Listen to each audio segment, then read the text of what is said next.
Aether on demand. Alphino has a message from Moonbrita for the Scions. Ere I forget, I believe Moonbrita has requested a gathering of the Scions. I assume there has been some progress concerning our efforts to combat the Scions.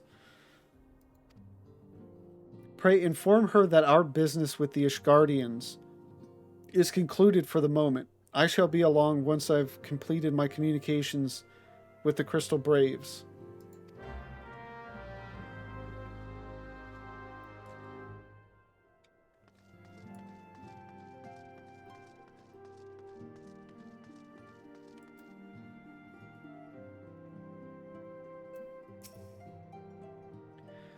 All done with your talk of dragons? Wonderful, because Ascians are next on the menu. Let's head into the solar, shall we?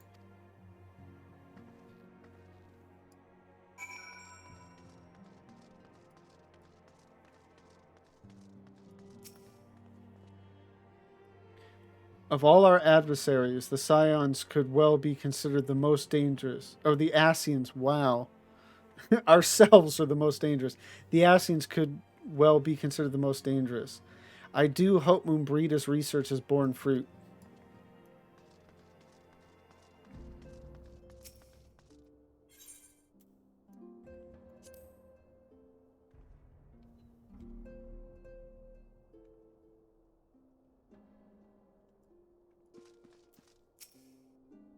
I've summoned everyone to the solar. To would seem Moonbrita has something exciting to share with us. I take it we're looking at Chrysalis next. Moonbrita even said so.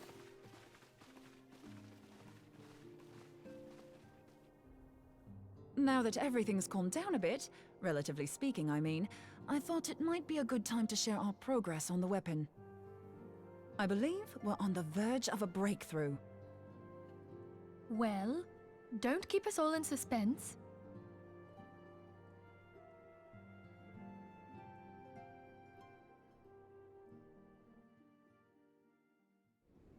Just in case anyone's forgotten, let's start by reviewing what we already know. So, an Ascian is an immortal because its soul doesn't return to the ethereal realm when its host is defeated. Instead, it flees to the place that lies between our world and the void. Therefore, the first step to permanently defeating an Ascian is preventing its soul from making this journey.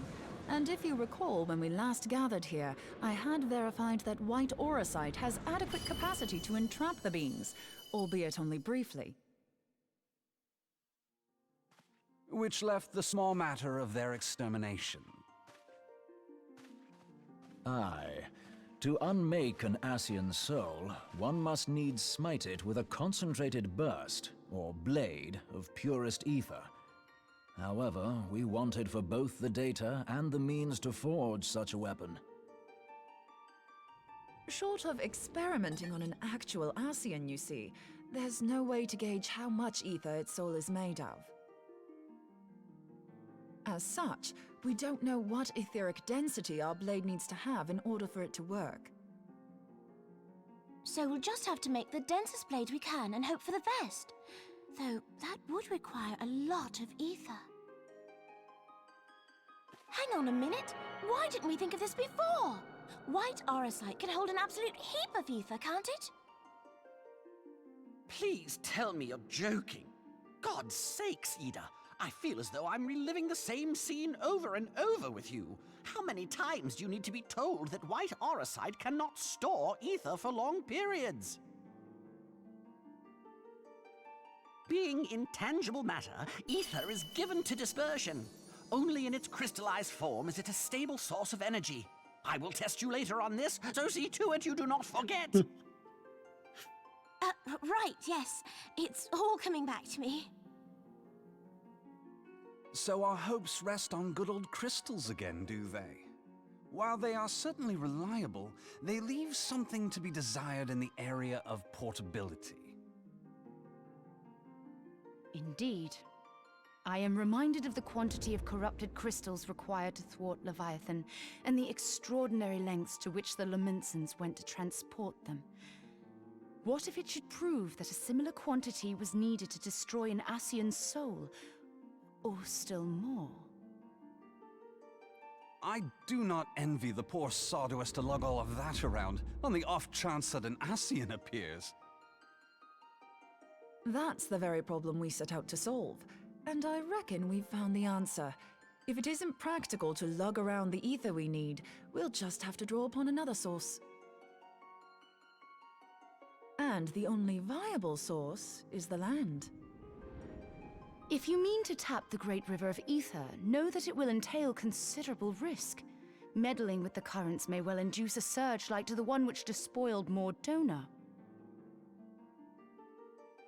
Give me a bit more credit, will you? Why would we need to tap the river when there are veritable reservoirs jutting out all over the land? Aye, I speak of corrupted crystals. It might be that their aspect is out of balance, but a crystal's a crystal. It contains ether, and we can help ourselves to it. While corrupted crystals are indeed abundant, there is no guarantee that they will be in close proximity at a crucial moment. But what if we don't need them to be? What if we could tap their power from afar, a malm away, say? If we could do that, we'd have ready access to ether aplenty in almost every corner of Eorzea.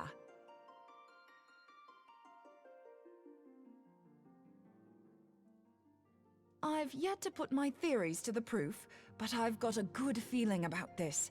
If no one has any objections, I'd like to see where this avenue leads. If you think it worth your while, you have my blessing. But tell us, what are your theories? I, for one, am most eager to understand the process, however vaguely. I thought you might say that, but no one wants to listen to boring old theories all day, do they? I know I don't. So with your permission, I'd like to try something a bit more hands-on. I've already built an etheric siphon especially for this purpose, and I've been meaning to try it out. Thing is, the profusion of corrupted crystals in Mordona makes it something of a high-risk testing ground. If anything goes awry with the siphon, it would be better if it didn't happen within spitting distance of quite so much ether. Ideally, I need an isolated specimen. Does anyone know where I can find one? May I suggest northern Thanalan? There you will find corrupted crystals of middling size, standing a reasonable distance apart. Ideal for your needs, I should have thought. Oh, and if you do elect to visit the place, I should be much obliged if you would assist me in another matter while you are in the area. Has something happened? Movement has been observed at Castrum Meridianum. During Operation Archon, the Alliance dealt the stronghold a heavy blow. Its facilities were extensively damaged, and its garrison reduced to a fraction of its former strength. Not long after our forces withdrew, however, their ranks were replenished by reinforcements from Castrum's sentry. They now seek to rebuild, and to this end they have their sights set upon the ceruleum processing plant. Having lost the Empire's support, the 14th Legion lacks the resources to sustain itself. To them, this is a bid for survival, and they will doubtless fight like desperate men. Though I have dispatched the Crystal Braves, I fear their strength alone may not suffice to stay the Imperial assault. I would request the Scion's aid in the defensive effort. If I didn't know better, I'd say you were trying to inveigle us into fighting your battle with the promise of shiny crystals. Well then, consider me inveigled. I won't lie, the crystals you speak of sound perfect, so the Garleans have to go. Besides, we can't afford to beat about the bush. There's no telling when the Ascians will next appear. Thine eagerness to hurl thyself into the jaws of danger cometh as little surprise. Exercise due caution, I prithee. Though you have become a Crystal Brave, you are yet a Scion, Alphino. We could hardly refuse you. Pray, join the Crystal Braves and lend them your support. Thancred and Papalimo shall accompany you.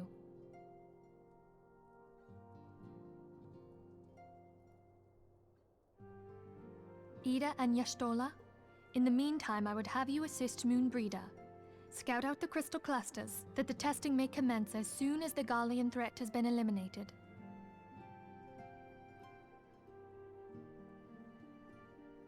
If it please you, I shall continue mine own experiments on white aurosite. Thank you, Urianger. Everyone, pray see to your preparations and depart as soon as you are able. Go well, and be safe.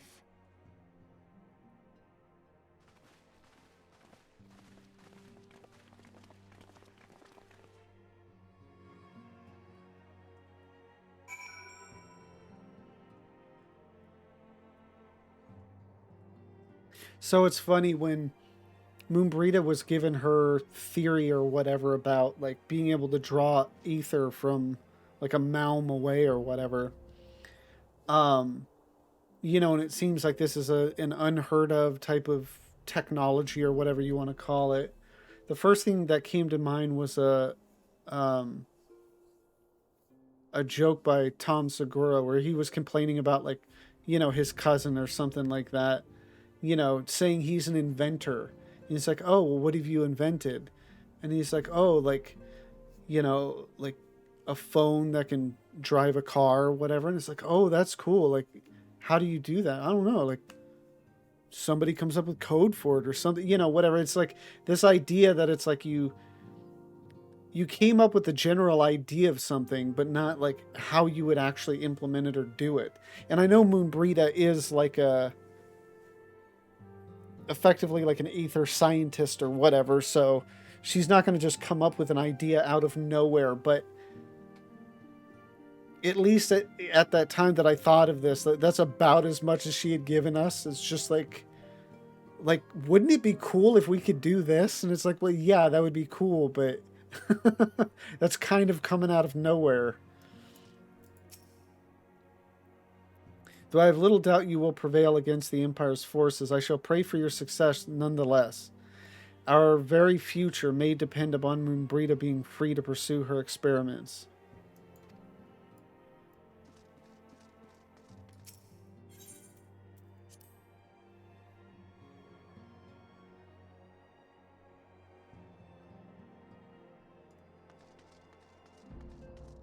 Oop, and everybody has moved around.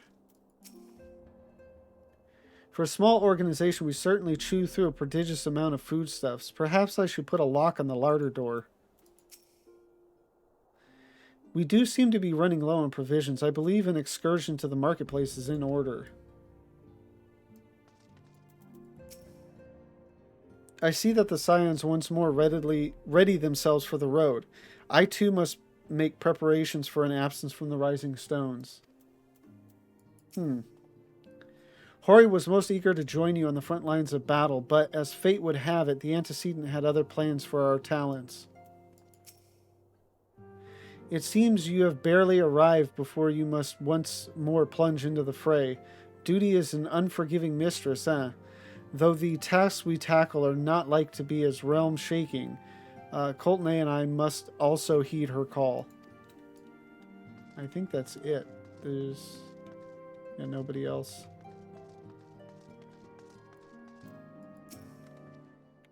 It would seem that events have once more conspired to rob us of rest and recuperation. Though I would wish it otherwise, I must ask that you head straight away to the processing plant. The Fourth have already deployed to the area and await the arrival of the Scions. Wilred will brief you on the developing situation. Meanwhile, I must rendezvous with Captain Ilberd at our headquarters in Ul'dah. I shall take command of our forces there with a lighter heart, knowing that you go to support the front lines.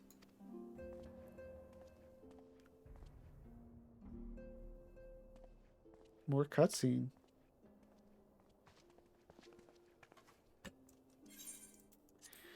Your duties take you to Northern Thanlin, do they not?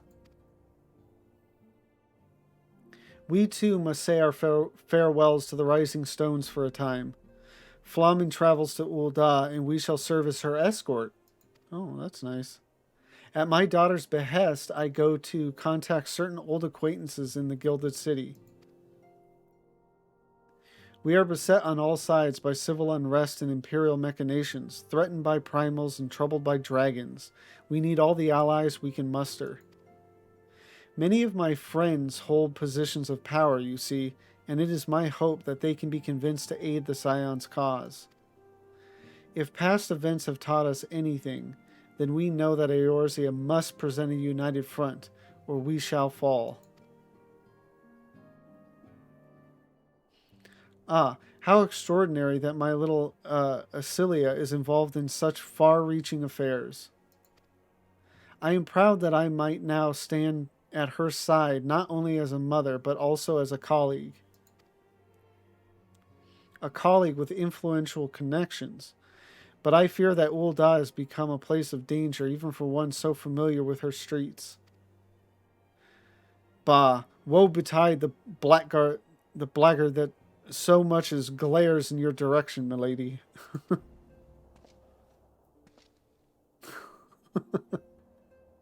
Some of these emotes or whatever. Ah, I shall be well protected, it seems. Shall we be on our way then?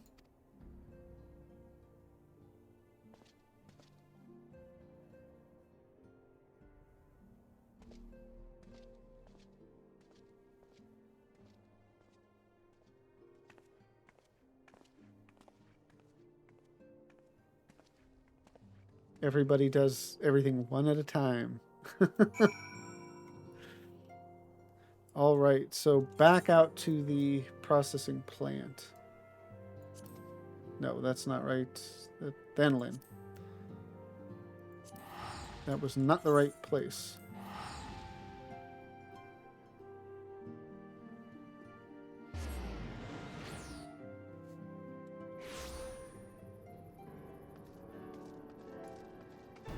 So is this going to be solo instance or just more wiping dudes out in the open world?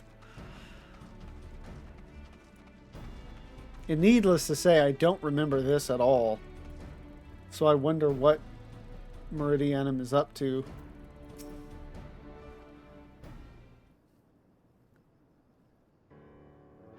Commander Levier sent word that you'd be coming. A veteran of your talents is most welcome. Not that I don't think we can handle the situation, mind you. I have learned a trick or two since that disaster with the Amalja. But returning to the task at hand. The Flames reconnaissance scouts have reported Imperial soldiers assembling at Raubon's Push.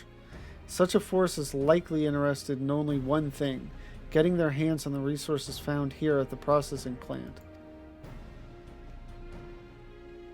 The Garleans could begin marching on us at any time.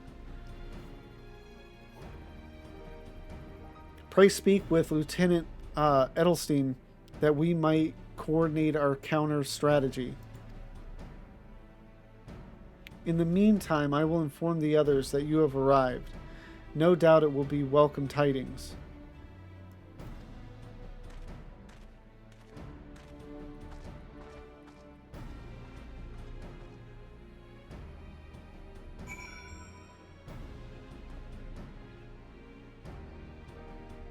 So I'm surprised it took a little bit longer tonight before I started up a yawning fit. Like I said last night, though, eventually, like it passes, I get a second wind.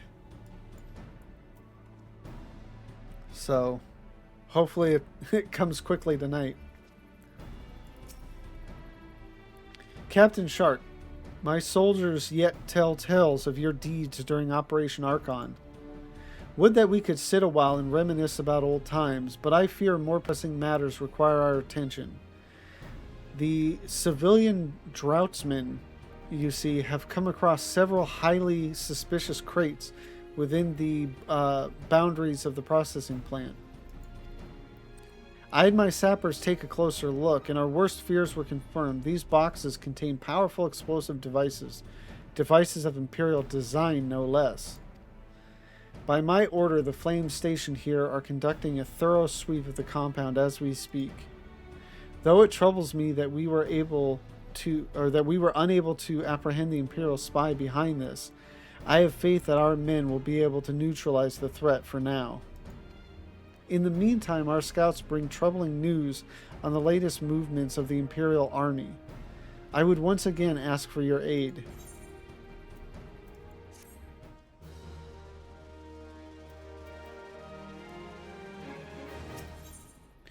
On the counteroffensive. Lieutenant Edelston wishes to share a report with you concerning the Garlean's movements. We've been keeping a close eye on that Garlean garrison, and it would seem the Imperials have finally begun to mobilize. According to the reconnaissance report that just came in, the squads seen leaving the castrum are too few in number to effectively take and hold our position. They will likely mount a swift assault and focus on the acquisition of resources. I have, of course, also shared this report with the Crystal Braves. They've decided to take to the field to meet this assault head-on. I have apprised your fellow Scions of the situation, and am heartened to know that they will be joining the effort. Pray report to Lieutenant Ascian and lend your much welcome strength to the counteroffensive.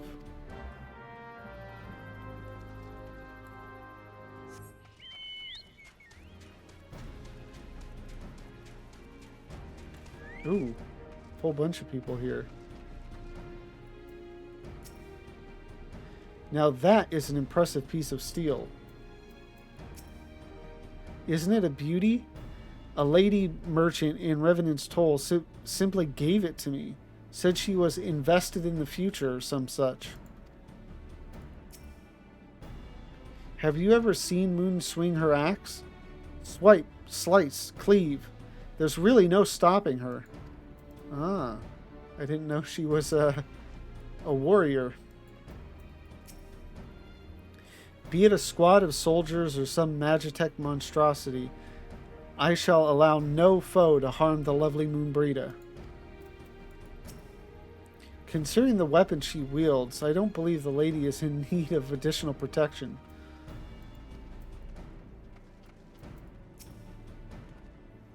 Right then. Time to see if all this training has paid off. Rauger, guide my blade.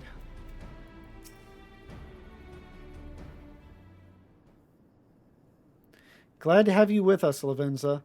As I'm sure Lieutenant Edelston has explained, the Garleans have deployed a small force from Castrum Meridianum. Their main column assembles to the north, near Dalamud's Talons, but we've also spied several squads attempting to conceal themselves on the approach to the west. They wish you to rush forth and commit to battle with the main column, leaving the detached force free to raid the plant and pillage supplies. Not much of a strategy, but these are desperate men. Captain Ilbert.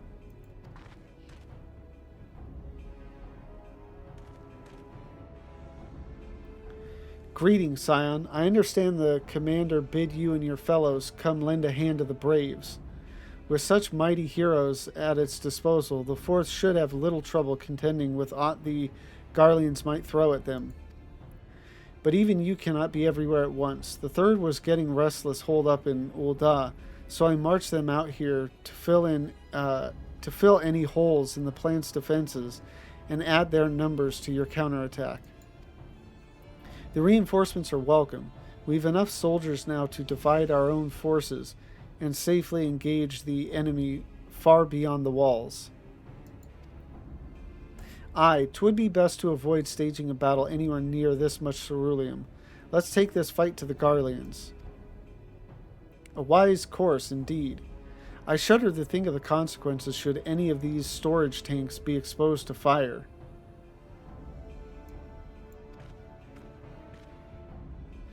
If there are no objections, the Scion shall join the Fourth and give battle to this main column.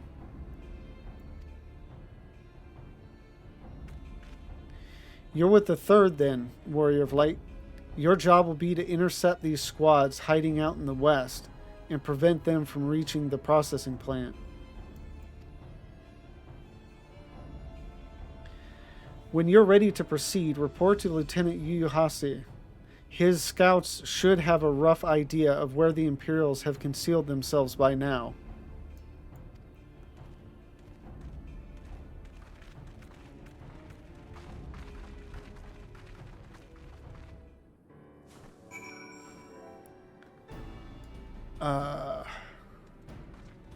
Okay.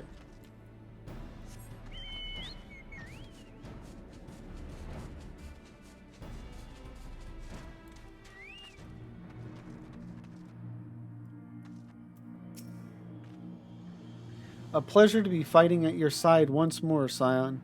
Our operations invariably succeed when you're around, and victories are wont to pave the road to greater coin. Oh yeah, wasn't it Yu Yu Hase earlier that was going on about basically like this whole thing is just like a money-making scheme for him? Now, this detached force we've been sent to eliminate has split into smaller squads. The better to conceal themselves within the terrain hereabouts, I imagine. We'll need to split ourselves up as well to cover more ground and make sure we root out all these would-be raiders. And seeing as you're an army unto yourself, I've assigned you your own areas to scour clean of enemy soldiers. This will be a simple search and destroy. We'll rendezvous back here when the task is done. Happy hunting, Scion.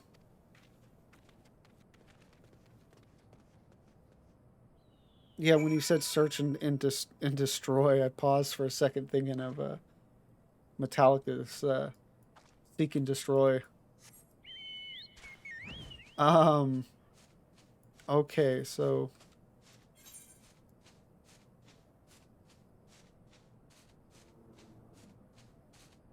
It's not... Unless I'm missing something, it's not giving the indicator as to where this is. Oh, there it is, down there. Oh, you could barely see it on the map from where I was. And well, I'm colorblind, so maybe that's a bit harder for me to see than others. I don't know.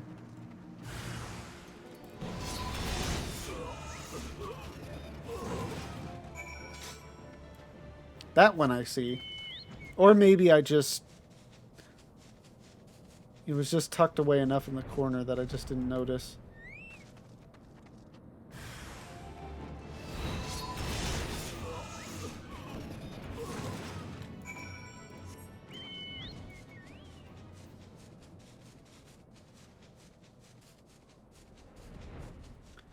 So what does little you have to say now? You seem grim, Scion. I'll take that to mean that between us, more than a few Garleans won't be making it back to the castrum. These Imperials, though, they certainly made us earn our pay. I would be a happy man if I never had to tussle with another of those Magitech horrors. It is time we bid this war-torn land farewell. I will contact the 4th and let Lieutenant Ascian know the west is now clear. I would appreciate it if you would do the same when you report to Lieutenant Edelson. He's just like, yeah, so we're done here now. I don't know, that just surprised me. It was like, I mean, don't we want to be a little more sure that we've, you know, routed whatever plans the Imperials have? Captain Shark, what news of the Garleans? Their raiding parties are no more then? Excellent. The Amagina engineers will be most relieved to hear that the plant is no longer in any immediate danger. Thank you again for your assistance.